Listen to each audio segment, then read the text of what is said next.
Hey, can you hear me? We can. Ryan, welcome. Thank you. And so now we're looking for Kate. If you do you know Kate's alts? This is our first thing on Discord, so Really? yeah, we haven't done anything on Discord yet, but Brian, you say really like, come on, like, aren't most legitimate podcasts done on Discord these I, days? I thought everyone was doing it that way. Am I the only 51-year-old on Discord? Maybe. Yeah, right. We started on Twitter Spaces way On back Twitter in the day. Spaces, yeah. Yeah. gotcha. The creation of Twitter Spaces was actually the impetus to create this whole thing. Gotcha. That's true. That is all then, true. And then the acquisition was what drove us over to Discord, and it's been a minute. It has been. It's been weren't you amazed at how long it's been, Adam? Yes, But this whole thing was 2.5 years ago. That Twitter's been gone for a long time. I mean, I don't know. It doesn't feel. It was amazing to me that it's been that long. Yeah, no, for sure. I'm sure, Ryan, you have felt every second. So it's like actually it's been more like 50 Yeah, years felt is like what it feels like. 50 years, yeah. Kate says she's in the room. Kate, if you can hear us, can you raise your hand? What if Elon bought Discord? Thank you, Janet, for that thought. Thank you, Kickman. I don't know. I mean, apparently, like was streaming video games from his private jet, so I guess it's not impossible that Discord's next. But why? What are we doing this? What are you doing? No, don't do this. No. We need to be able to have nice things, please. Chat is all fired up about Elon buying Discord now. You don't get chat. Just take a seat, chat. Kate, welcome. And now, audio problems. You know, we this is reminiscent of Twitter Spaces. This is like, however. This is just like Twitter Spaces. This is incredible. Yeah. I was gonna say this is like our interview of Sarah Wynne Williams, who is not allowed to. Sarah Wynne Williams not allowed to promote her own book, so we are do. It's kind of a Tinkerbell thing, right? We kind of do like the flashlight on the wall to interview Sarah Wynne Williams. That's right. What's that, Sarah? Right. What's that you say? So, Kate, you are currently muted. Kate's a technology reporter, I promise you. She'll figure this out. Oh my God damn it! Diet Coke came out over the mic. You know, I try to avoid that. That is actually it was a real spray shot of Diet Coke on the mic. I'm actually a little bit worried, honestly. That was because this is how I feel. You know, we're a computer company, but we've had, as you can imagine, everything gone wrong with video conferencing that's possible, and in particular, like Microsoft Teams. I don't know if it's Teams or us, but it's a bad relationship. And we just have to kind of reassure people that, like, no, we actually know what we're doing, even though we can't seem to unmute ourselves or share a presentation or what have you. It's like, no, but please let us build your computer. We can just get this started and see. I'm going to have her try another device, but sure. Yeah. Sorry about that, but no worries. No worries. All right. So, Leah, let's hop in. So, first of all,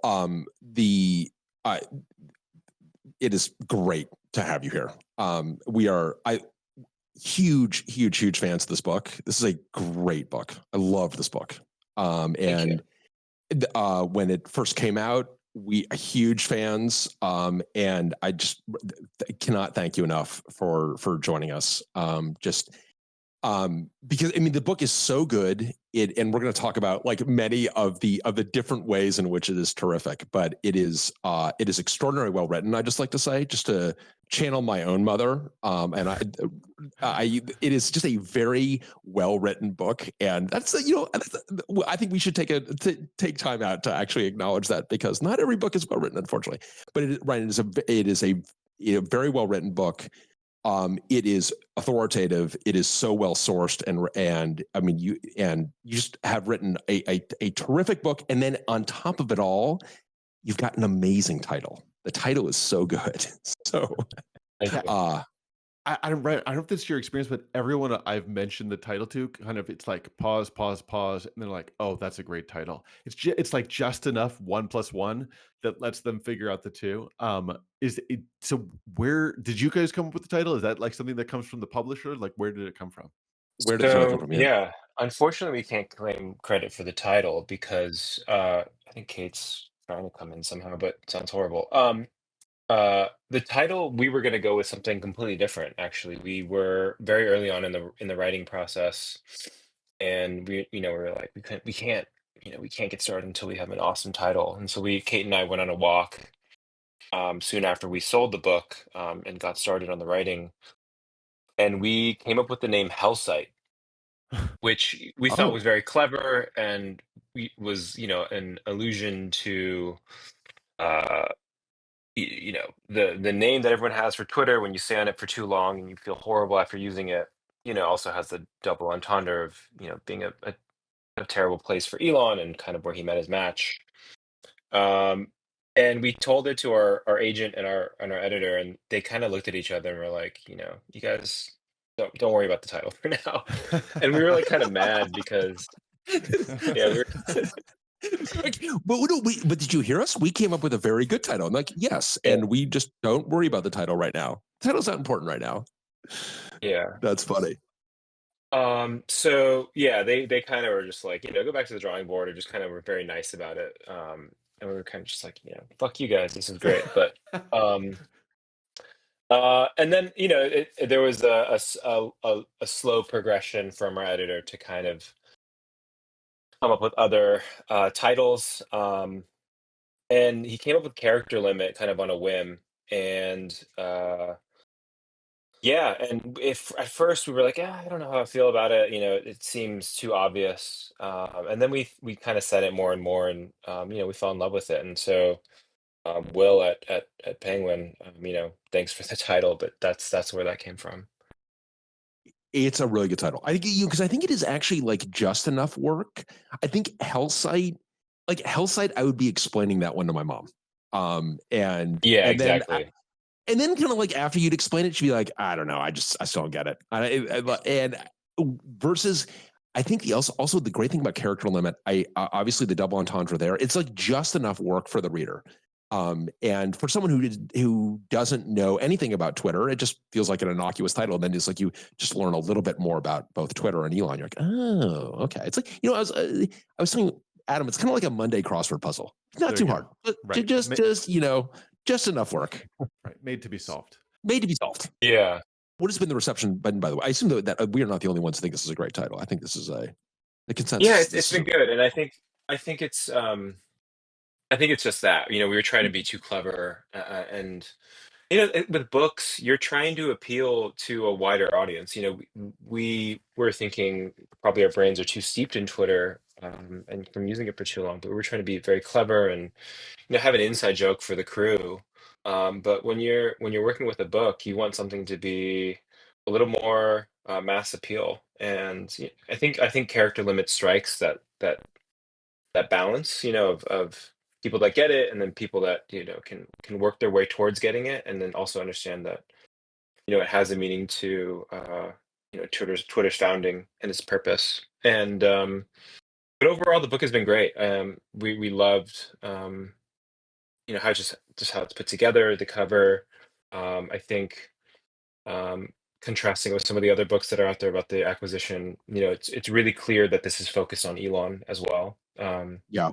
And that can have positives and negatives. If you're tired of hearing about him and don't want to read about him anymore, that could turn you off. But by and large, I think people understand that there's a greater lesson here in this book. If you're trying to understand what's going on in the government, for example, you can pick this thing up and see basically the playbook that's been rolled out within our federal government. So, yeah, I think it's been a little more than 6 months at this point that we've released the book. It came out in September, and we've just been pleasantly surprised with the whole process. It's both of our first books, so it's been wonderful.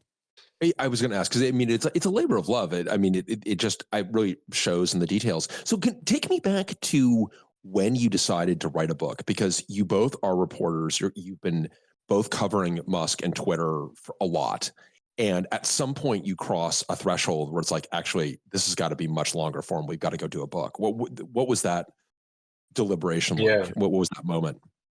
So we're both reporters at the New York Times, and we were covering this, very unique transaction at the Times. I had done a lot of reporting on Elon in previous jobs. I was at BuzzFeed News before this and reported it on him and his companies at length. But in coming to the Times, it wasn't something I really focused on until this. This deal starts to happen in April 2022.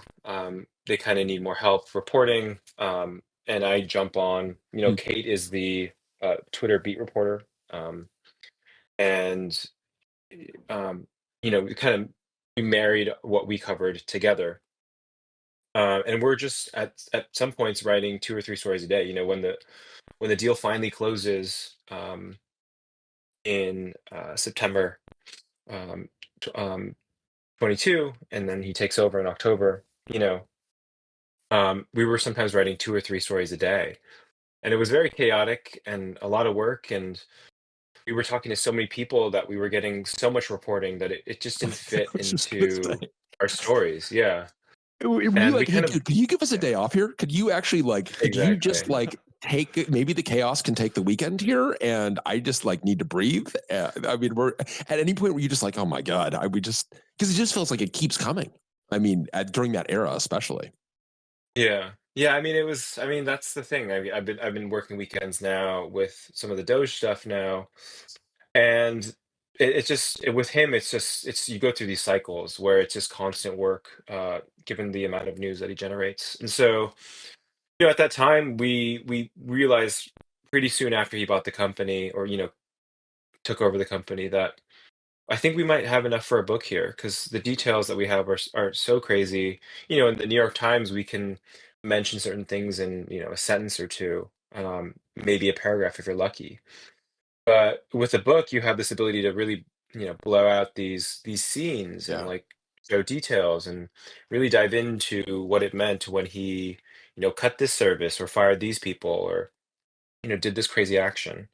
And so we realized pretty quickly that we should do a book. I've had opportunities to do books in the past and some stories that I've covered, and yeah, this just felt like the right moment to kind of to do that. But so it was after he arrived at Twitter that you made that decision. That was a question that I had for you was how Yeah. much the trial, which is kind of like this detail that is just easy to forget that he had to be taken to Hmm. court to forced to buy them, and that ended up generating a bunch of really interesting primary documents. And I wondered Right. how much that factored into the decision to get. I mean, because certainly the JCal text messages of "you Right. have my sword." I mean, this is not something you're going to get otherwise, I would assume. Yeah, I mean, the lawsuit was a big part of our reporting process, and Kate was really in depth in that, and was already considering doing a book. I think this is the kind of secret we've been telling people, is she was already considering doing the book even before he had bought the company. But we had the discussion of what happens if this deal doesn't go through, and we sell this book, and maybe we're going to be stuck with writing about a deal that never happened. And so I was Yeah, kind of waiting for it to happen, for before we went through with it. But think in some ways, thank God for that lawsuit, because it led to an incredibly rich reporting environment. You have discovery that happens, you have depositions that get taken, you yeah, have text messages, you have emails. It was so rich that we were able to reconstruct a lot of these scenes simply from those documents. You don't even really need to talk to the folks involved. It'd be nice to, but these documents were kind of one in a million. If for a deal that was like one in a million, and that's what was great about this. and it makes for an amazing read. And over the weekend, because I read this when it first came out, but over the weekend I wanted to just brush up on it. I don't know if you had the same experience. Like, Yeah. okay, I just need to brush up on this.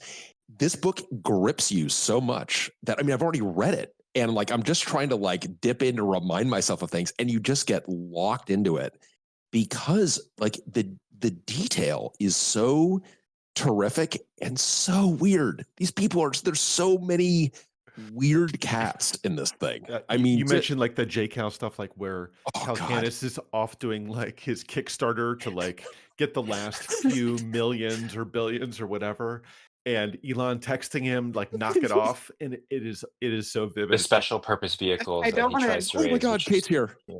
I just heard Kate. I don't want to jinx myself, but I think I can talk. Oh my Hey. God, Kate is here. Kate There is we go. here. Oh. Hi. Sorry, guys. No, not at all. We blame. We actually, we're going to blame Twitter Spaces for this because these are audio problems that remind us of Twitter Spaces. So, That's right. Reminiscent. all right, Twitter Spaces. Kate, it is great to have you here. Have you been able to? Yeah, thank you so much for bearing with me. Definitely. So I'm not sure if have you been able to hear any of this, or have you been completely silent to you? I've been able to hear the last like 3 minutes, but that's it. It was totally silent when I was first trying to join. But yeah, I mean, just to respond to what you were saying, we really didn't want this to feel like a tech book where it was like really dry and sort of academic. We wanted these scenes to come to life and to feel visceral and vivid. And I really wanted it to feel like you were reading fiction, and that it had that kind of lifelike quality to it. That was really important to us. And you nailed it. I mean, you nailed it so well. I mean, you almost overshot the mark because again, like you can't just read a page of this thing. It's so gripping. Well, thank you. And in terms of like, so one question I've got is like, where did you've got so much detail in there. And and I was going back into it because the first time you read it, you're so overwhelmed by it, but it was so great to be able to like, just really some of this detail really hold on to. Like, I mean, I don't know if I had certainly forgotten about the fact that, Elon is unable to join a Google Meet properly. And he joins at one moment and like his Google avatar is like sexually explicit and inappropriate. And it's like, who does that? Who has their Google avatar set to be like a 69 or whatever? Like, it's like that detail. It's those little details that you included. Where did you kind of draw? How did you kind of draw the line about which detail to include? Because I gotta assume there's details on the cutting room floor, but maybe they're not. Maybe this is everything. I think the line I was mean, there's so much that we wanted to include and didn't, and it was what could we confirm? What did we know we could back up and report faithfully, and what could we not? There's so many things that we heard that I think we wish we could have put in the book, and we just weren't able to lock them down well enough to publish them. But I'm just telling you, if you do a subscribers only character limit, the B-sides, the unconfirmed B-sides, like you can put me down as a subscriber to that one. Unconfirmed character limit gossip. We could do a whole other book. You could actually get a whole cottage industry out of that, I'm sure. So that's interesting. So I mean, there is a bunch of detail and I mean, that's, I think what I love so much about the authoritative nature of this book is like, for all the zany detail in here, it's all confirmed. This is all. And I assume you had, in terms of like, I mean, we're talking about like the lawsuit and the importance of that as primary material. And then it's like, so much of this is happening in like this, in front of a lot of people that I assume you're just getting. I mean, you're able to get tons of sources on this stuff. I mean, you must have had people just coming out of the woodwork helping you out. I mean, it must have felt overwhelming in terms of primary documents. Is that I don't want you to review any of your sources, obviously, but I mean, when you lay off that many people or fire that many people, those are a lot of aggrieved folks. Hundreds, I forgot at this point, it's 80% of the company, thousands of folks, and we reached out to a lot of them. And only a small fraction, of course, are going to respond, and a fraction of those are going to respond in a way that they want to talk. But it's a rich reporting environment in that we can see when people get laid off. They change their LinkedIn work history. They're more receptive to receiving messages from us, and so. I've never really been in a reporting environment like that where you can just, reach out to someone and they might have something to say, or, they've seen something. Everyone had something to share, basically. Right. The fish are just jumping in the boat. Yeah. You're like, wow, this is pretty easy. Yeah. And we had, this is also like, there's the perception of this book that it's like the hater's guide to the Twitter deal. But the reality is there are a lot of folks coming from Elon's perspective and Elon's camp wanting to defend what he's doing and to talk about the rationale behind some of these decisions. And I think we were really lucky to have those folks as well, so we could kind of get inside his head a little bit and figure out, what his intent or what his feelings were in these particular moments. And did you feel that you were, I mean, obviously, this guy well from a reporting perspective. but he almost feels like someone like the more you know, the less you know. In terms, I mean, I find him still to be very unpredictable. Do you find that you were able to get better forward visibility into his actions the more you knew him?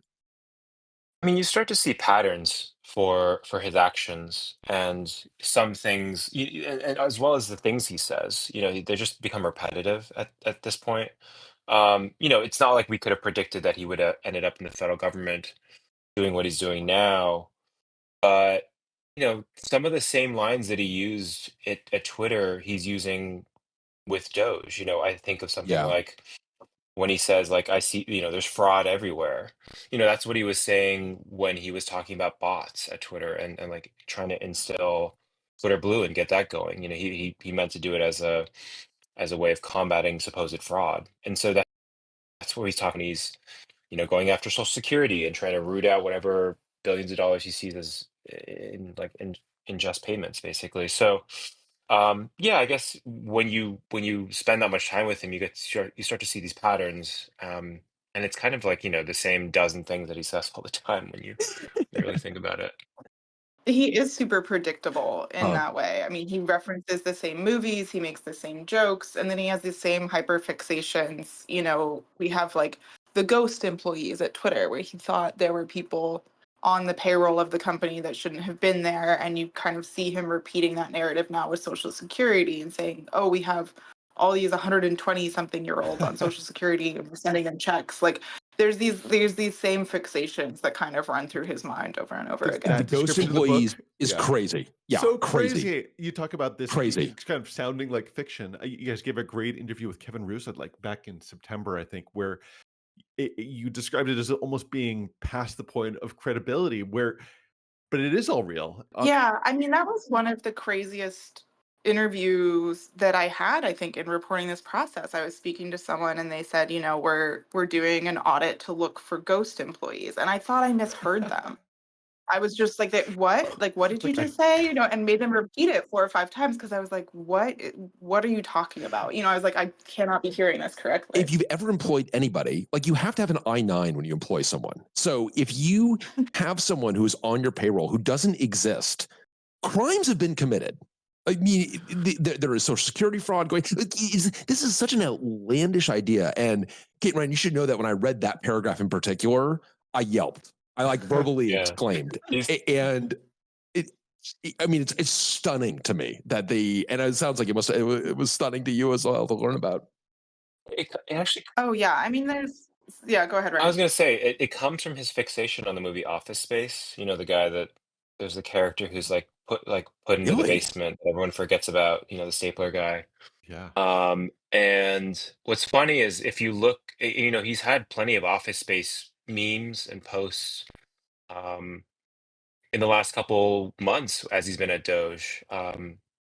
He had a sign in his office that Kate got a photo of. I think it was something like, "What did you do today?" or "What have you done today?" Which is an Office Space reference. But yeah, it's again, That's you an see these Office patterns Space over and over reference. again.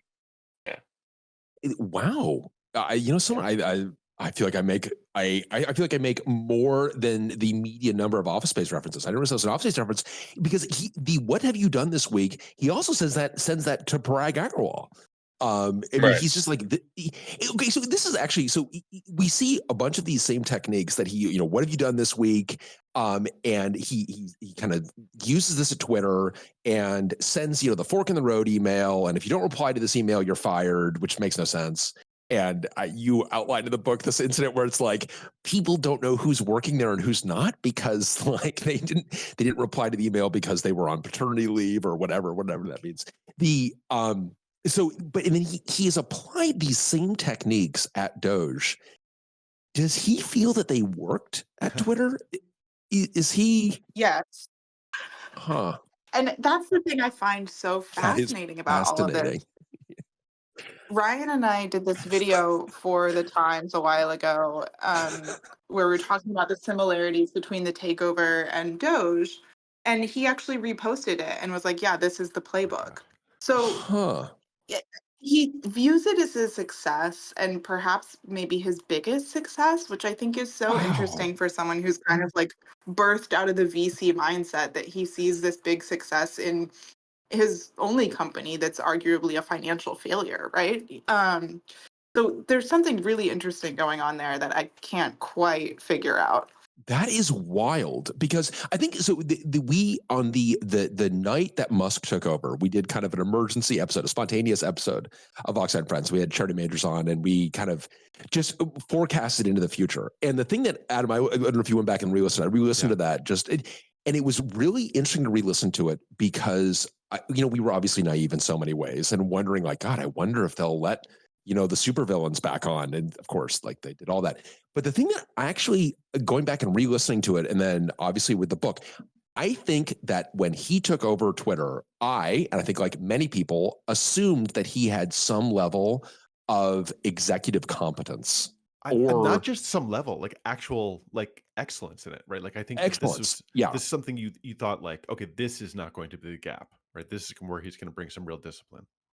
And this book just goes into great detail about just managerial incompetence, bluntly. And that was a surprise, I think, to me. But I guess the question is, like, it's amazing to me that he would kind of reflect back on this, being like, yes, that was good. It's like, it really wasn't. You destroyed your own mythology. I mean, were you two?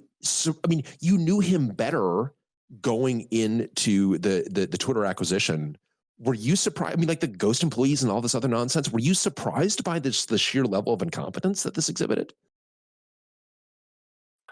I would say that I was. I think Ryan maybe knows Elon even better than I do, particularly at that time going into the deal.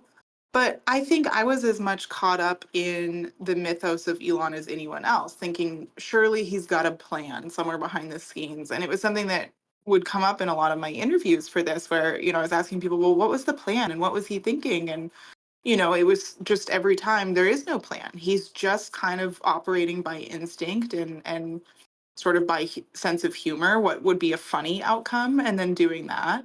But I think it kind of caught me off guard because I kept expecting there was some master plan back there behind the scenes. I don't know, Ryan, what do you think? I think there's also, this is very unique, right? He's not a guy that takes over companies. He's a guy that builds them up. Even Tesla, which he didn't technically found, Right. it was very early there. Right. He built that company up. SpaceX, he built up. And these are companies built around him. They have systems in place and management teams in place that can cover for him when he's gone, or, they have certain areas of expertise and things that he's not an expert in. Or cover for him when he's there. Yeah, exactly. Yeah, exactly. But with Twitter, this is something that was built, with other people's visions.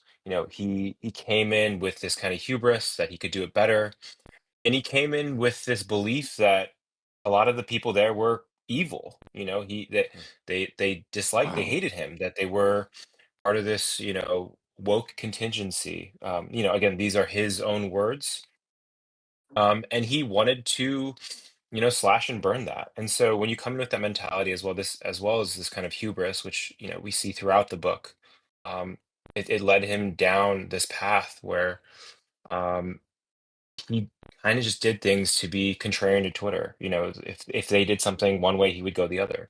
And there was, I guess, just a lack of willingness to understand why processes happen this way or why they did things this way in the past. And yeah, and that's why we got to where we are now. Yeah, and I think I know where kind of some of that comes from, where I think when you've been able to do something that other people thought you couldn't do, you begin to become, that is, you've been contrarian and right. You begin Right. to think that anything contrarian is right because you think it. And you begin to there's kind of a feedback loop that we've seen a couple people get into.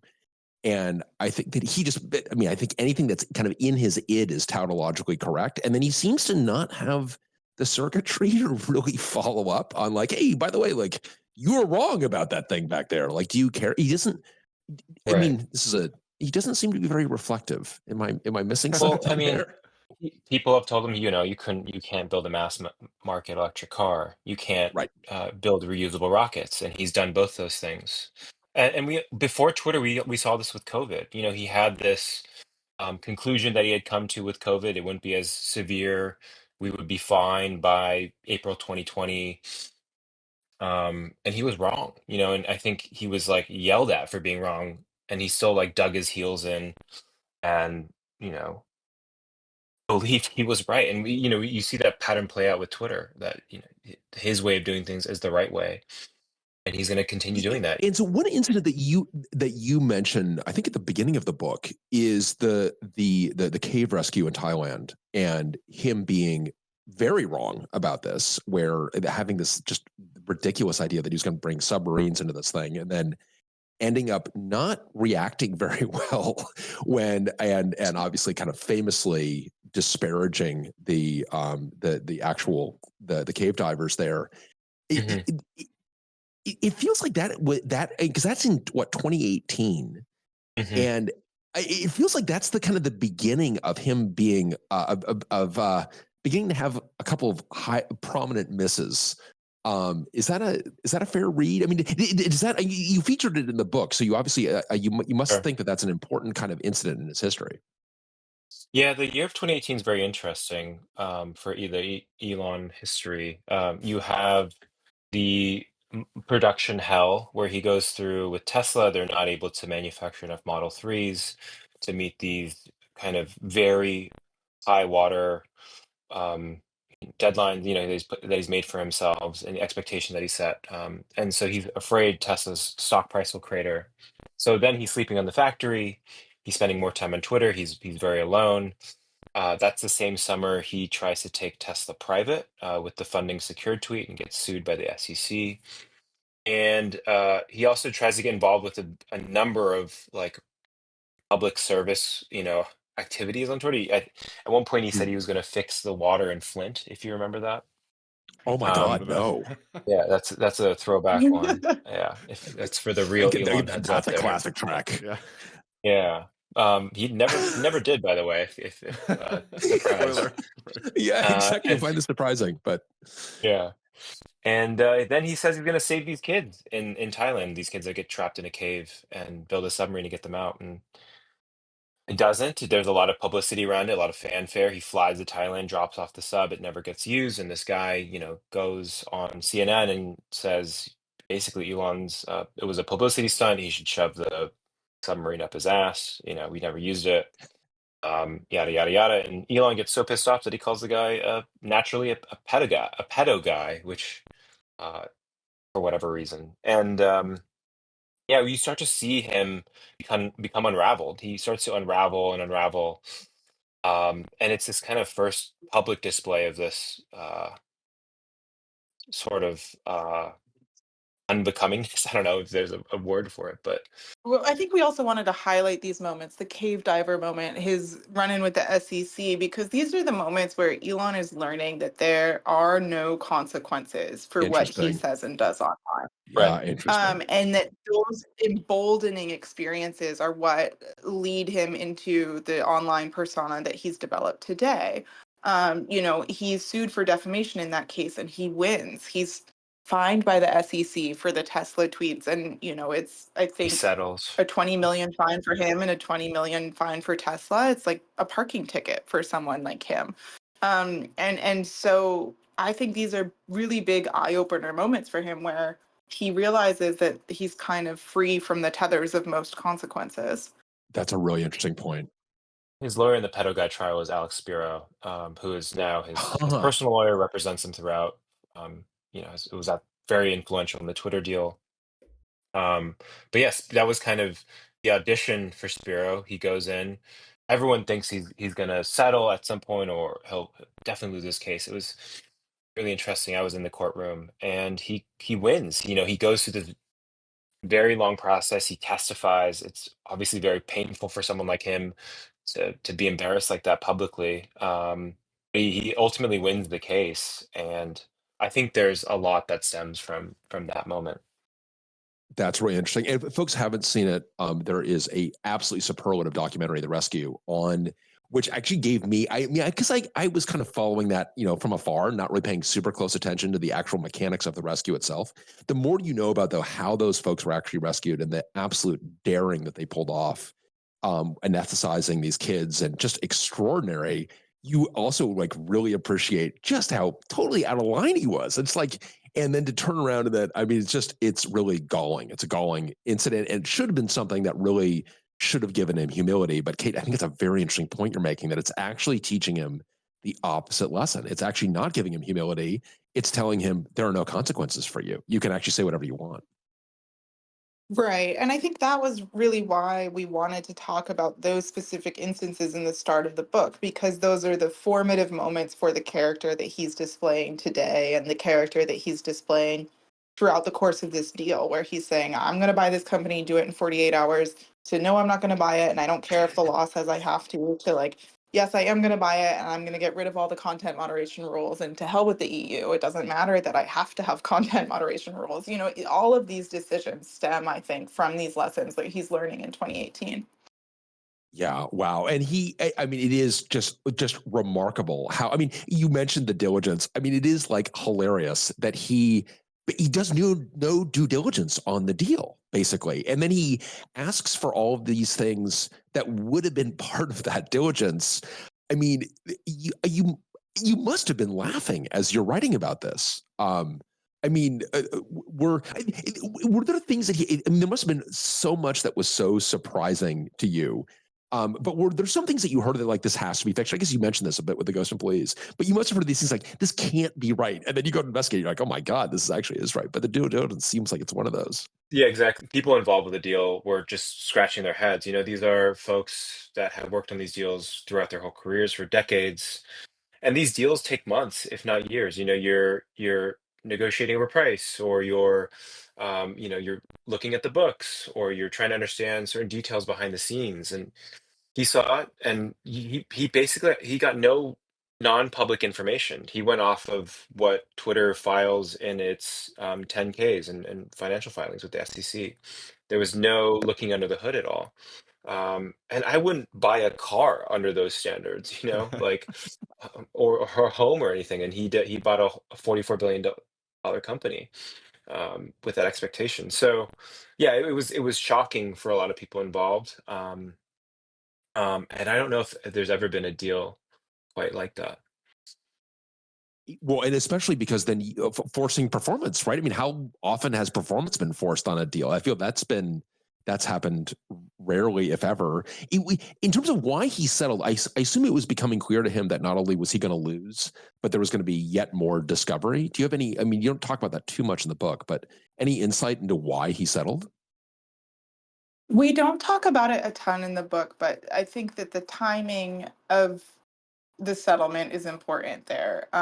Musk had a deposition coming up that he was supposed to give in that case. He had postponed it several times. And Twitter's executives had almost all been deposed. The CEO had been deposed. Several other senior executives had been deposed. And I think the fact that he settled basically on the eve of his deposition indicates two things. One, that his legal team did not get the smoking gun out of those executive depositions that they were hoping for. They didn't get proof from Parag Agrawal saying, yeah, I always intended to defraud Elon, and that was my secret master plan. The other thing is that they did not want Elon to sit and talk under oath about what he was thinking throughout the process of this deal and what was going on. So I think those two things working in tandem led to the settlement. I mean, there must have been a line of attorneys waiting to depot this guy. I mean, they got to be drawing straws. I mean, how do you determine? I mean, because this guy is obviously so easy to depot, and that you can just get him going off.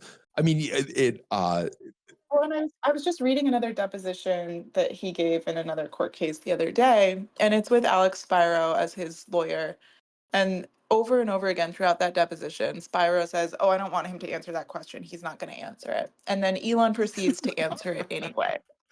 And so he is a nightmare client, I think, in these deposition scenarios. Well, you paint such a great picture of Elon, just the fragility of him, of like telling a joke and all of his yes men kind of forcing to laugh. The new Twitter folks sort of looking around, wondering why everyone's laughing. Um, and the like the I was going to say manipulated, but the way that Yoel Roth kind of convinces him of moderation, of speech but not reach, and just the fragility of him. I would have loved to be in that room to see those lawyers convince him not to do the deposition. I mean, what would they have done to get him to believe that was his own idea to not speak under oath? Yeah, I mean, that is one room we did not report inside of. I think I would love to answer that, but I don't know if we know. Go ahead, Ryan. No, I was going to say the same. If you're listening to this, let us know. We're still reporting on it. So Okay, all right. So I guess that's the reveal. I thought the reveal was going to be like, if you're listening to this, you wanted the answer. You will find that on Character Limits, the character limit, the unconfirmed B-sides, now available for $10,000. Yeah, that's from the B-sides. you were asking about other things that we felt were just like unbelievable that we had reported. And one of them was Elon taking the name that he had set aside for his new kid with Grimes and using it on oh my God.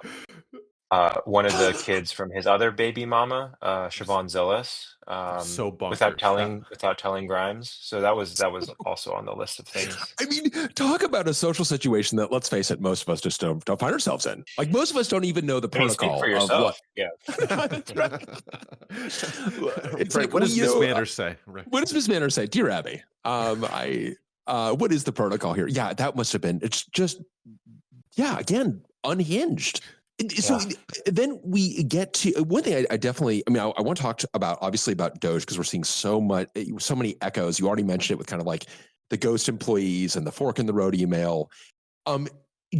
As reporters, do you feel you got a bit of because you must have very mixed feelings about what's happening with Doge, and like, this is terrible for the country, but boy, there's going to be a lot of great reportage. On the other hand, this is going to get dinner on the table. Do you have any kind of mixed feelings about this kind of stuff? I mean, it's like, it would be, sorry, you don't have to confess to those if you don't want to. I have a lot of friends who I would say are like pretty light news consumers. They're not people who read the news every day. They're not people who have ever used Twitter. And that category of friend are the people who I'm getting a lot of phone calls and text messages from right now, because I think what's going on with Doge just like bubbled to their level of awareness. And they're like, are you okay? Are you okay? I'm fine. I think, Ryan and I both like to be busy. We like getting scoops. And like you said, this is an environment that is really rich for that. I do think that I personally feel a lot more prepared for this, having written this book, because I feel like I have a good understanding of Elon's playbook. I understand how he operates. And so I don't feel caught off guard or frightened or spooked by a lot of the things that are happening. I feel like I understand them. That's not to say I think that like this is a positive outcome for our federal government. But it is not as stressful of an environment for me as it is for a lot of people, I think, who are consuming news about this. That's right. So your friends are reaching out to you like, no, you don't understand. I should be reaching out to you. I am fine. I know I actually saw all of this on Twitter. You, on the other hand, maybe are very traumatized because you are seeing him destroy the Sacramento data center for the first time, albeit now it's like, whatever, it's the IRS or whatever. Right, exactly. And like, I have most of my cousins are in the military in some capacity, and I think are suddenly like, we have to send a bullet point email. Like, what is this? And I'm like, boy, do I have a book for you in your Christmas. Well, I was just going to say, so I think, and I really do believe this. I think that like anyone who wants to understand Doge needs to read Character Limit. You know so much more, because it is just like, good Lord, it's word for word. It's exactly what he did. It's exactly the playbook to a shocking degree. And I think that anyone who wants to know more about it needs to read Character Limit, because I think you go into so much detail there. So another question that I want to be sure we asked, because there was just this recent news about this super weird deal where X has now been sold to XAI, his other company. And this was happening. Definitely picked the right news week to report on that one, because that is like way below the fold with everything else that's going on. What did you make of that deal? What does that deal mean? What does that deal mean for? So yeah, what were your what were your takes on that deal? So I think that deal is really interesting. You can slice it two ways, and they're very opposite. I think one way to see that deal is an admission that the Twitter experiment has failed, and that the profits that he promised his investors on that deal are not going to materialize. And those were supposed to come from the subscription business, right? Selling check marks and from payments on the platform. And, as of today, I think the subscription business is negligible and payments have yet to materialize. So those revenues that were promised to these investors are not coming. And advertisers have been told to go fuck themselves. So that's important. Right. And advertisers have been told to go fuck themselves. And so that revenue is dissipated. So I think one way to look at this deal is that it's an admission that the Twitter experiment from a financial perspective is not working. And even with the Trump bump that Elon's receiving now, it's not going to work quickly enough. The other way to look at it, I think the more optimistic way to look at it is that this is getting all of those investors out clean. He's basically buying Twitter for the valuation that he assigned to it back in 2022. They're all getting, they're breaking even basically on their investment, and they're now getting stake in this AI company that on paper is worth much more. So they're potentially hopping on another Elon rocket ship, and whether or not XAI ends up being worth anything, I guess we'll wait and see. And it is really a test of what the Twitter data is worth, right? I mean, the value of X to XAI is all of the tweets that we've all been posting for the last decade and a half. Yeah. And that's potentially the edge for XAI over all these other artificial intelligence models that are training on other sources of data, that X has this sort of proprietary corpus of conversations that is perhaps more valuable than whatever OpenAI is training on. And I think, who knows if that actually proves to be as valuable as Elon says it is, but that could be an edge for them. That being said, I mean, these other AI companies have trained on that data already, and I don't think you need that synergy of XAI buying X, to get that data. Like they were already using that anyways. Like you don't get anything else from one company being owned by the other because they're Elon Inc. anyways. So yeah, it's still very strange to me. And there's still, a shit ton of debt that the companies have to deal with now. The $12 billion, $13 billion in debt that Yeah, where did Elon that used debt to land? buy Because Twitter. that debt, I mean, Ryan, there's actually a question about this in the chat that I want to put to you because I've seen this all over social media, and I know you and I have talked about it, but it says the financial social media take on the X to XAI sale was that some of the loans Elon had funding it were predicated on the Tesla stock price, and he was getting close to getting margin called on that. Yes. Gotcha. And? So Ryan and I have talked about this not being the case, but I want Ryan to explain it. I'm on the hook for this. So the none of the loans that were used had Tesla stock as collateral. So it was he had gotten rid of all. He had initially taken out debt with Tesla stock as collateral, but had replaced it all by the time the deal closed. So that's interesting. It's no longer the case. Yeah. Yeah. So this is a take that's been going around social media a lot, that he had loans that were leveraged against Tesla's stock. And he did initially when the deal started, but then I believe replaced all of those loans through other means of financing. And so I don't think that the margin call was going to be an issue, but I have seen that take everywhere. And I think it's because those loans got replaced later in like June or July, maybe. And so it just wasn't as publicly covered. He has personal loans that are that use Tesla shares as collateral, and I think it's disclosed on his SEC forms, but it's like less than $3 billion of that. So that's personal stuff, but it's not involving his less than $3 billion. Yeah. Well, when you're worth more than 300 billion, it's I guess that's right. Yeah. What's your take on XAI, the assignment of value to that? Because it seems like he's choosing a number for the value of XAI, which sort of is giving one kind of Confederate currency in exchange for a different kind to those investors. Yeah, I mean, it's fascinating watching it go from a company that didn't exist 2.5 years ago to something that's worth, I don't even know what the valuation is because it's just blown up, but like, what it's like 70, $80 billion. But he has the backing of investors that are willing to pay that.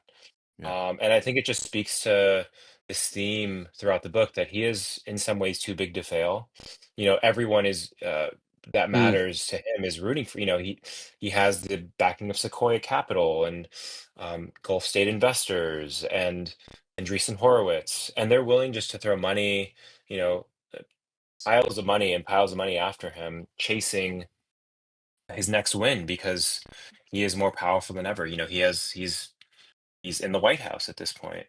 And I just don't think I mean, is those he though? those valuations have any ties to any kind of financial fundamentals. Yeah, interesting. Uh, it's just him. Yeah, and I think that the value proposition for Grok is interesting, right? Like right now, it's something that you can use freely on X. And I think that the business models that competitors like OpenAI are pursuing, um, all rely on other people sort of like licensing these chatbots or integrating them in some way.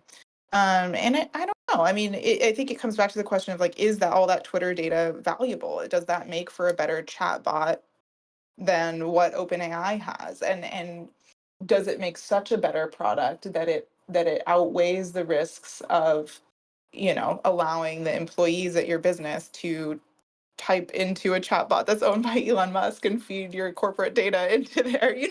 I mean, there's some interesting questions about who the end user for this chatbot is and who's going to want to have it. Yeah, actually, can we talk about the bot problem for a little bit? Because just on bots, because he used this as kind of his casus belli for Twitter. That like Twitter had this bot problem, and I could never get to ground because the bots are way worse now than they were then. I mean, if you just look at like taking my own, I mean, maybe I'm making the mistake of having open DMs on Twitter. So I no longer tweet, but I am still like active on I'm still like, I log in, sadly. I'd love to tell you that I never go to Twitter, but those would be lies. But I no longer tweet, and so as a result, like I get like tons of bot. And Adam, you and I, the only mentions we get now on Twitter are from content that would not be on Twitter previously. No. Suffice it to say, and like the actual content on there just seems to be garbage right now, and the bot problem seems to be so much worse. Did you think did insiders at Twitter think that there was real truth to his complaints about the bot problem, or was that just always just a casus belli for him? I don't think that anyone took his complaints about the bots very seriously. And all of the work that was going into counting those bots, I talked to a lot of people who worked on that, and the consensus basically was that the 5% number was a wild overestimate. Yeah, that's right. And they were giving themselves a lot of wiggle room there because they were putting it in their financial documents, and they wanted to say, okay, if we have 2% bots that we can measure, let's save 5%. Totally. And like, let's play it safe. Let's give ourselves the wiggle room. And so I don't think that there was ever the kind of overinflated problem that he was claiming, or that they were, intentionally misleading investors about their bot numbers. I think with Elon too, I think he indexes on his own experience a lot, and his experience is singular on Twitter. He is one of the most followed accounts, and he was getting kind of hammered with these crypto bots, and so he saw this as like, oh, if this is Yeah. happening to me, this must be happening to everyone else. I need to really solve this problem. This is a real issue because every time I tweet, I get Elon or E1ON Musk, trying to sell people on some shitcoin basically. And yeah, so that became his bugaboo for a while. Um, but he never got anywhere. He got fire hose access at one point we wrote about in the book. But it didn't seem like he ever uh kind of proved out his hypothesis there. Yeah, and you'll notice, I mean, as soon as the deal closed, suddenly the bot problem vanished. So, I think Well, that points to ironically, the like the bot seriousness of it. the bot problem vanished from his perspective, and the actual like bot problem like on the ground got much, much worse from my perspective. I mean, I just feel like there's so much more garbage on Twitter than there used to be. Yeah, well, and I think again, Ryan made the really good point that Elon goes from his own experience. And one of the things that has changed under his ownership, right, is that verification is for sale and that replies on tweets are now filtered to show verified replies first. So from Elon's experience, he posts a tweet and the replies that he sees are his fanboys. And the bots are buried for him. So the problem no longer exists because the problem is no longer seen in his replies, if that makes sense. So speaking of fanboys, you have this anecdote at the Super Bowl that is just wild. And this is towards the end of the book. But when he is upset that his frankly like dumbass tweet does not get nearly as much traction as Joe Biden's much more interesting tweet. I mean, it's like, when Joe Biden has a much more interesting tweet than you have, that like it's a pretty low bar that you've managed to slither under. You've really failed at tweeting at that point. And he is enraged by this. I mean, he seems to go out of his mind over this Super Bowl tweet issue. I mean, he like appears to actually believe that there was like a defect in the system because Joe Biden's tweet has more likes than his does.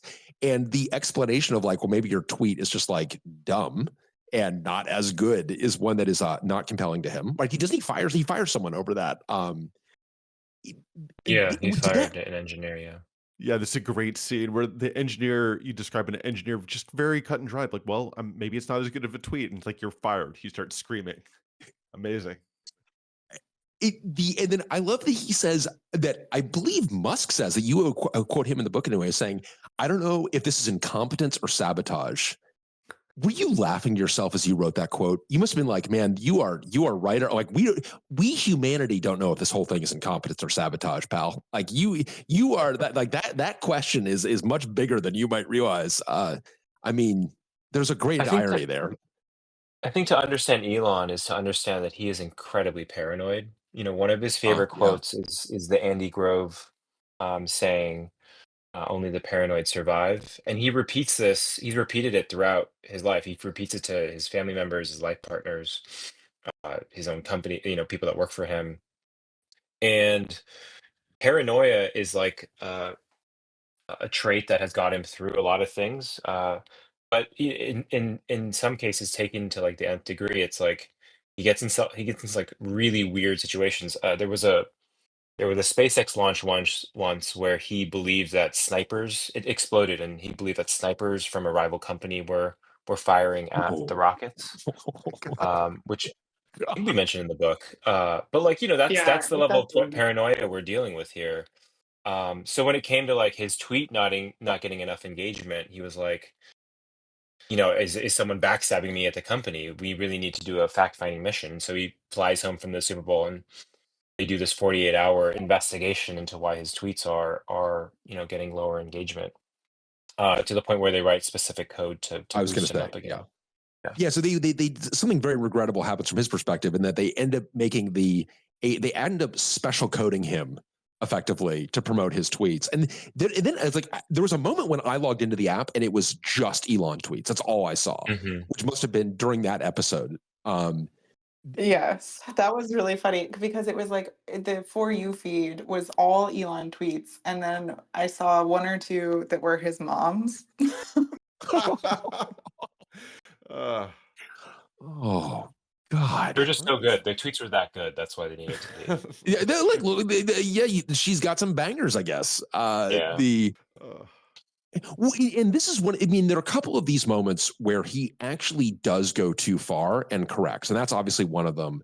Another one, Ryan, is he bans you from Twitter, right? Am I remembering that correctly? I was suspended. Yep, I was suspended. Yeah.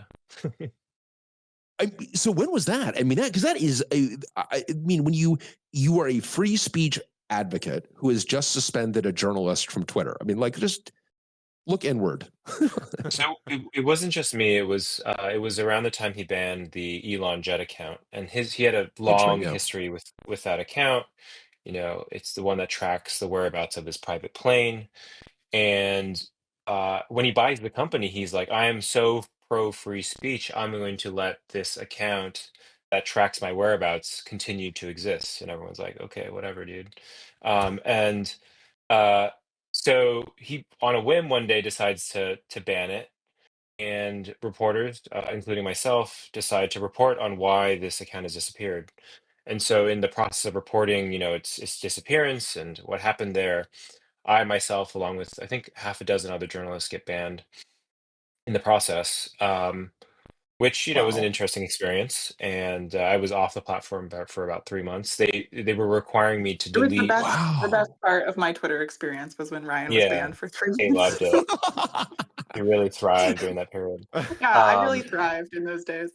Yeah, Kate, were yeah. you just able to shit post him every day? There's nothing he can do about it. He's just, Yeah, no clapbacks at all. Used to send He would stuff for actually, Kate to Ryan's such a tweet. Twitter Yeah. addict. He would like message me and be like, "You should tweet this." It was like drafting tweets that he wanted me to post. It was called reporting, Kate, but yeah. I did it. But For whatever reason, I thought it was like 48 hours, not 3 months. That's insane. so they required me to delete tweets that included the reporting on the plane account, and I refused to. Oh, So every time you try to good on log you. in, it would surface, you know, please delete this tweet or delete this tweet before continuing to use the service. And I was just like, no. Eventually, you know, I did do it because you know, I needed to get back on the platform to report. Didn't love doing it, And Kate but was just sick of you using her as your proxy. She's like, look, exactly. just delete the tweets so you get back on this damn platform. I'm getting sick of Exactly. That might have been it, actually. Something like that. Yeah, I was complaining about it at a certain point. I was like, I can write my own tweets. I do not need a tweet ghostwriter. Great. Just hand me your phone. I'll do it. Right, exactly. It actually illustrates our book writing process very well. So. No, right. But I mean, that's sickening. Honestly, that is. I mean, just the hypocrisy of that is just, I mean, eye-watering. And you were not the journalist. First, I thought you were saying me tweeting through Kate was sickening, but no, yeah, no. That's I do this to Adam all the time, so I would be very hypocritical to be telling you. No, but it's like I mean, the fact that like that is just like the sheer level of hypocrisy is just stomach turning. Mm-hmm. And I mean, yeah, how did you feel about that in terms of like of deleting the tweets in order to? And did the other journalists do the same? I mean, you must have been tempted to ride it out. I think so. I think they all had, and people had their own lengths of time that they were willing to last, I guess, before deleting that stuff. But Wow. yeah, it's definitely hypocritical. You know, he's made other decisions as well. They're extremely hypocritical. He's throttled the New York Times' traffic because he hasn't liked the New York Times. He's banned Substack, you know, a competitor of his, simply for being a competitor. You know, there's a variety of other things that he's done that you know, fly in the face of, you know, quote unquote free speech. So he banned Paul Graham at a moment that and that was also one that he seemed to have walked back. I don't think maybe Paul Graham did delete tweets in order to get back on. But that was shocking. I think that, I mean, that felt like, wow. I mean, in terms of, you're talking about him being in the good graces of kind of Sequoia and A16Z and so on, but like that's a bridge too far. I think even for those folks. And it was interesting that he walked that back. that came after the policy he instituted that didn't allow people to promote other social media profiles on Twitter. And he got a lot of backlash on that. And so Paul Graham, to test it, was like, you know, he tweeted out his Mastodon link or whatever. And that was one of the banned platforms on Twitter. So he got his account taken away. He's, of course, back now. But yeah, it speaks to the whims of Elon and his willingness to, you know, throw people under the bus, even though he knows them, you know, or get in fights with them. You know, he has a singular focus and a singular belief that the way he does things is right. And if you don't like it, then you can take a hike, no matter who you are. So to fast forward a bit into the present, it's kind of at an interesting moment because he came in like a wrecking ball with respect to Doge. You two have got a bunch of great reportage on that. Maybe if that's your second book, I would not be at all surprised, and I can't wait to read it. But no pressure if it's not. If you're just sick of this guy, but we're kind of in an interesting moment where Musk has effectively lost this election in Wisconsin. He seems to have really moved all in Wisconsin. And this was several weeks ago now, and has come out against the administration on tariffs. And it seems like his star may be falling with respect to the administration. Are we, knowing what you know about him, how hurt is he by what happened in Wisconsin? I think we've already seen him kind of try to spin it. The day after the vote, he was saying that the measure to add a voter ID requirement was actually the most important thing on the ballot, and that had passed. So, it was a success in his eyes. Never mind that he was campaigning very heavily in the Supreme Court race and not a lot on the ballot measure, but, he sort of retconned it to be the most important thing that had been on the ballot. It doesn't the ballot measure confirm existing Wisconsin law? It doesn't. I don't think it even changes anything in Wisconsin. I think they already had a measure. Yeah.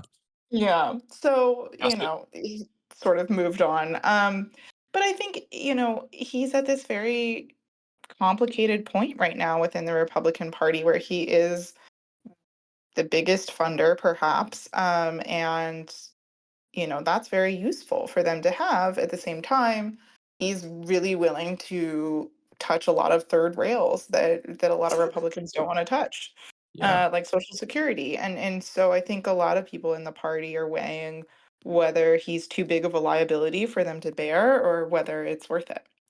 I would talk about the Pete Navarro fight that he had over tariffs. Yeah. Like, he clearly does not like tariffs. It clearly affects his businesses, like Tesla. But that fight has also evidenced the longer leash he has among Trump advisors. Trump didn't go out of his way to criticize him. He was speaking out directly about tariffs, one of Trump's main policies, and didn't even get a slap on the wrist. The statement of the White House was "Boys will be boys, they'll fight," kind of thing. Even though he's speaking out directly against this main policy.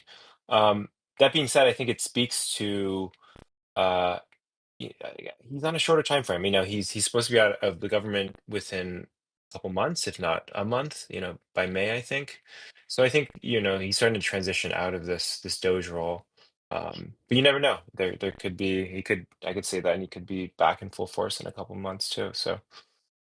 Yeah. Then another company that actually does not play a huge role in the book is Tesla. Kind of surprisingly, you got like Tesla's role in the book. There are almost more SpaceX engineers coming across than Tesla, but you've got these kind of folks coming in from Tesla and SpaceX who kind of, you've got plenty of examples of the book of folks that end up becoming disgusted by what's happening. This turns out like they're a lot less interested in ripping apart a Sacramento data center than they might be in building the next generation car or launching a rocket into space. What do you, he's done enormous. Do you think that he will end up returning to Tesla? Can he run both Tesla and X? Is he going to have to choose among these things? Yeah, I think he's going to have to at least give the impression that he's running both. The secret is like he's not day to day at these companies, even when he is not doing government stuff. He has teams around him. I think of something like SpaceX, for example, where he has Gwynne Shotwell, who effectively runs that company day to day in the COO role. Can I say that I came away from your book with like thinking even more highly of Gwynne Shotwell, because now I appreciate not only did she like launch rockets into space, but she dealt with this dude. So like, wow, Gwynne Shotwell, very impressive executive, I gotta say. And covers for him, yeah. But that's we talked to a lot of folks that said, when Elon comes in, that's a bad sign for your project, because he's doing damage control, or he's trying to insert himself, and you don't want that. You don't want to be dealing. People call him the sun at his companies, and you don't want to be too close to the sun. But with regards to Tesla, like, he's going to have to give investors the impression that he is back in somewhere, he is engaged. We've seen the stock price crater for various reasons, the tariffs being the most recent thing. And I don't think he can continue to be seen as this absentee CEO, no matter how brilliant he is viewed by the market. That is going to have lasting effects. And a lot of his finances stem from his public success with Twitter. Or sorry, with Tesla. Yeah, interesting. And then with her, Linda Yaccarino, what's the? I mean, is because she obviously he brought her in putatively as the CEO of Twitter, but he obviously has had a very firm hand there. What is her role in a kind of this new XAI world? Do people know? So her role is supposedly not changing. She's going to continue to be the CEO of X, and as of right now, does not have a role at XAI. But I mean, she's been really dealing with the Elon slog for quite a while. She came from the advertising world, and he certainly hasn't made it easy for her to keep her relationships there. And now she's, still the CEO of a company that now has a new CEO, right? That's above her. So she's sort of been layered in management. And it's never a great day, I think, to be Linda. It's really just, I think it's just tough to be in orbit around this guy. And obviously there are some people that persist and a lot that flame out. Another kind of question I want to ask you is that, you had these folks like Esther Crawford, who really, when Musk came in, wanted to ingratiate herself to Musk. I mean, they kind of, and Adam and I worked together at Sun Microsystems when it was acquired by Oracle. And, one of the things that certainly, Adam, I think it's fair to speak for both of us that we observed is that there were very different reactions when that happened. And there were many people who really wanted to kind of stay consistent to Sun's values, which were very inconsistent with Oracle's values. But there was a minority that really wanted to cozy up to Oracle's values. And it really ended up fracturing relationships. Did you see that in your reportage where people that were once coworkers together at Twitter ended up with fractured relationships over the different ways they've reacted to this? Absolutely. I mean, I think being in a situation like this is a pressure cooker, and it's hard for a variety of reasons. And I've worked in media my entire career, so most of my jobs have been acquired by private equity at one point or another. I'm so I've sorry. been through this experience myself, and it's brutal. It's really Yeah. hard.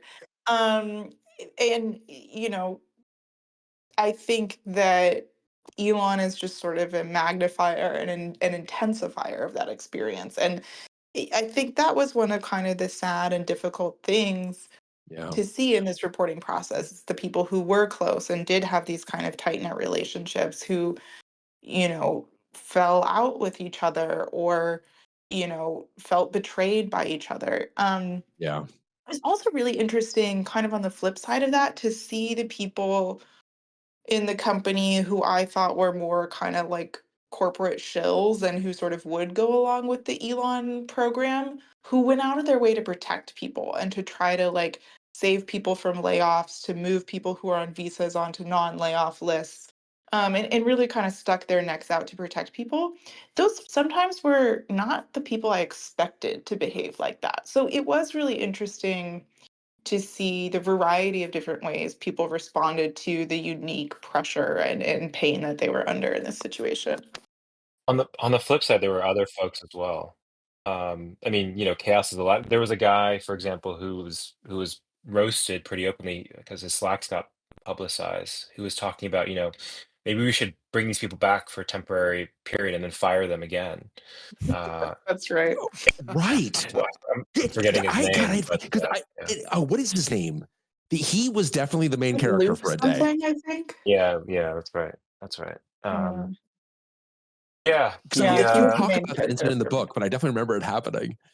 no, it's in the book, and then the irony is he himself got laid off. Yeah. Right. He went out of his way to climb the ladder and show that he is the A plus student for Elon, and he himself loses his job. So you know, someone like Esther Crawford also got laid off. Esther Crawford got laid off, and as you said, like didn't tweet Right. about it when she got laid off when it came for her. Yeah, no sleeping bag, but Guys, and I do have to, I'm so sorry to Yeah. interrupt. I do have to jump off here because I have an event tonight that I have to run to. But thank you so much for doing this with us. I think Ryan can go a couple more minutes, but just wanted to say thank you and thanks to everybody for tuning in and listening. Okay, thank you so much. And we are so deeply appreciative. As we just said at the top, love this book. It is so well written, so authoritative. It is a must read.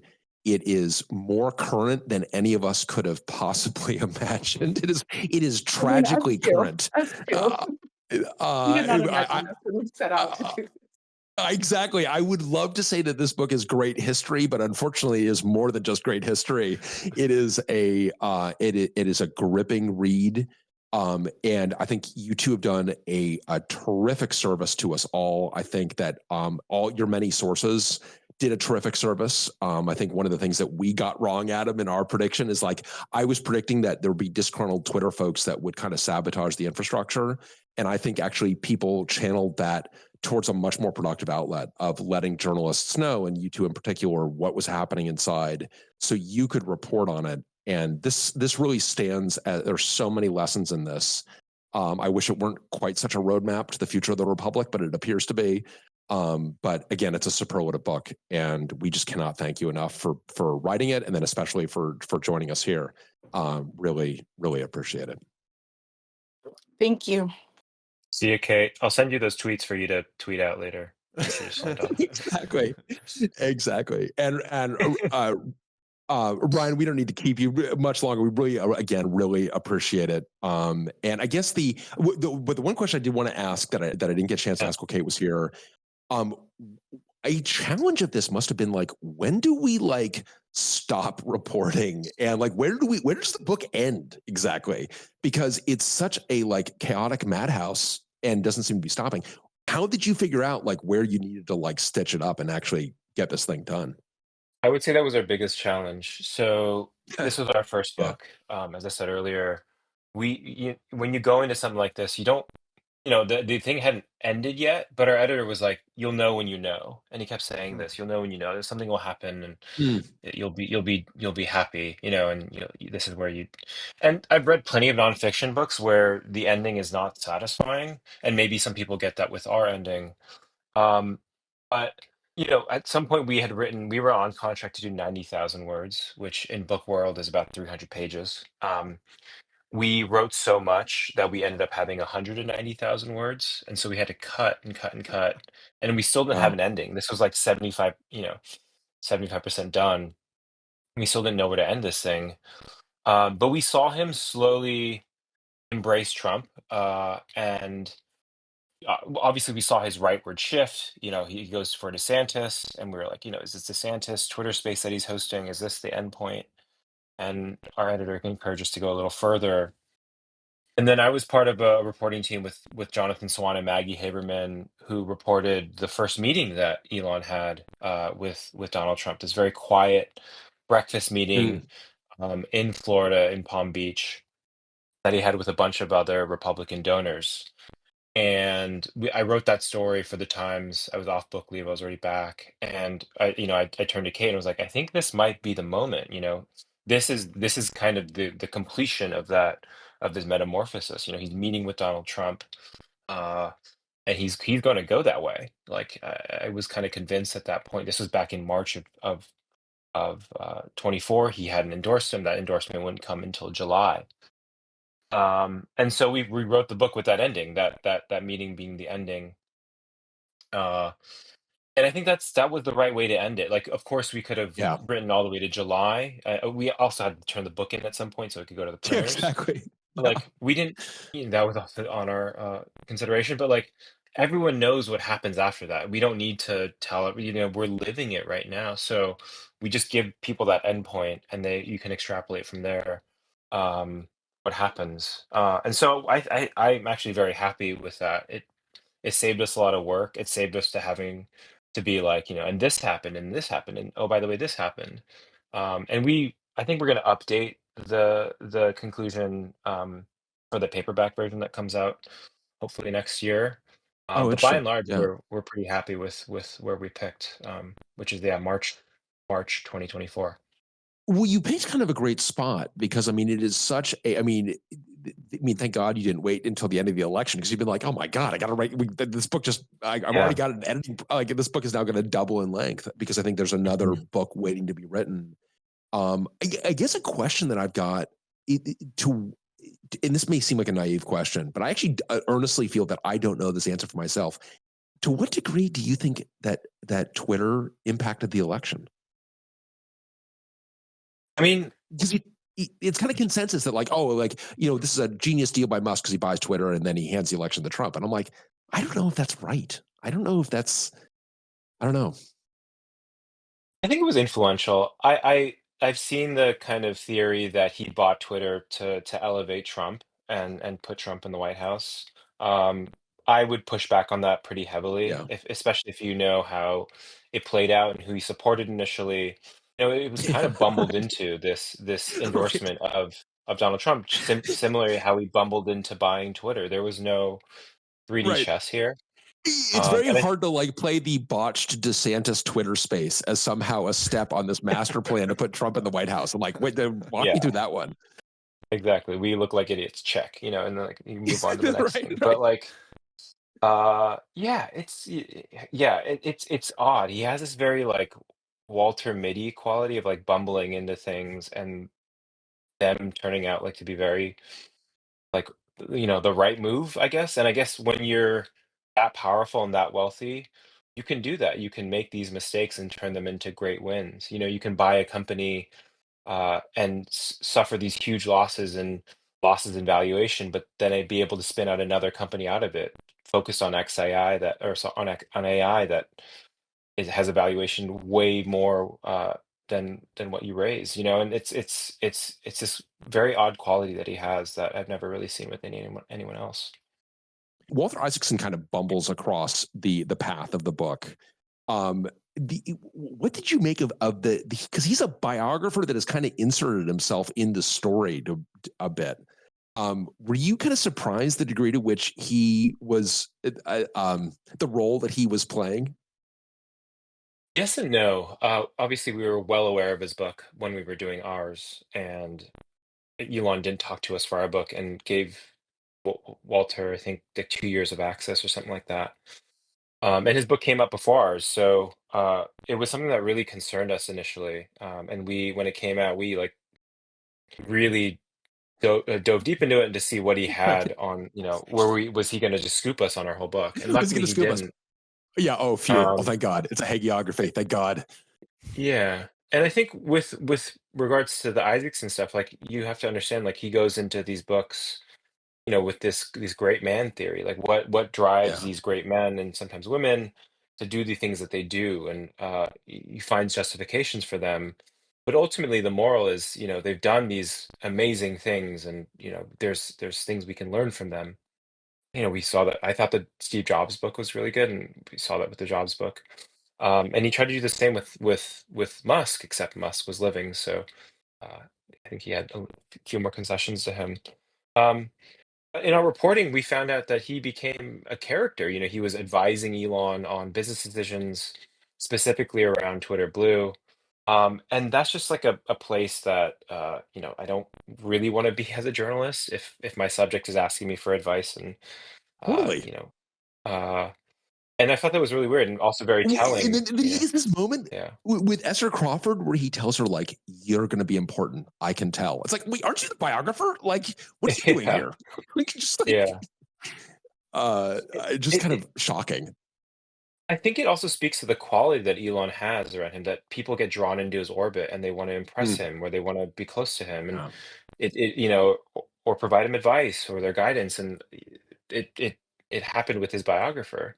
And we didn't put this in the book, but Walter is now investing in companies alongside some of Elon's investors. There's a book AI company. God. Yeah, I've Oh my posted God. about it a couple times. It's crazy. I Yeah, could never we do didn't put that this in the in book, my but Walter capacity. bought Apple calls Yeah. on Friday on the advice of Donald Trump. Yeah. That was I could neither confirm nor deny, but the the investment stuff is true. And yeah, it's a weird place to be as a journalist, and I think you sacrifice your Objectivity, big credibility time, as a right? journalist when Yeah. you do that. Yeah. Well, so just like on that note, and maybe to kind of close out, because I would like to say that there has been one of the things that Musk represents, and it's not the only one. There's this whole Silicon Valley coterie that really has served to villainize journalism, and really inappropriately so, because great journalism, and Adam, obviously you and I very much believe in that. Great journalism is essential to a free society. It doesn't feel like that's like, it doesn't feel like that's a hot take, but I think in 2024 it apparently needs to be said. But I mean, I really am disgusted, frankly, by this kind of vilification of journalism, because it is so important to get these stories out and authoritative and sourced, and that you're not publishing your unconfirmed B-sides. This is a story that you have very thoughtfully, and part of the reason people should read the book is just like for the references and the sources. And I mean, you both did such a thoughtful job of getting the story right. And that is a really, really important. And these other folks, the Isaacsons of the world, are not serving that role. They have walked through, and they've kind of gone through the wall, and they are now becoming they've kind of broken the fourth wall, if you will, and they've kind of like become part of the play. And it's like, that's not what journalism is. Just know that you would be right to think that Silicon Valley holds journalism and journalists with total disdain, but that does not represent most of us. And I would dare say that like most folks in Silicon Valley are very, very grateful for the hard work of journalists. And it's a shame that we've got some loudmouths at the top that are giving the rest of us a bad name. So. Yeah, thank you. I appreciate that. It's always comforting to hear that. And yeah, it's an interesting time to be a journalist, especially as, I think the Times is doing all right, but we're seeing some of our colleagues lose their jobs at other places, and it's tough. I think right before signing on to this, I saw a push alert about the Trump administration trying to pull back funds from things like PBS and NPR, and that's pretty frightening, but it makes the work more important, and I'm glad that folks take value out of it, and really thankful that you guys have read our book and our work. So love it, and like I said, very, very appreciative of it. I think it's a terrific book. I know a lot of folks have read it. If you haven't read it, it's definitely a must read. I think this is Character Limit is going to join. Adam, I think there's like the Bad Blood, Character Limit, Careless People kind of troika, the trilogy, the Silicon Valley trilogy. And it's a must read. So it's good company. A lot to learn from.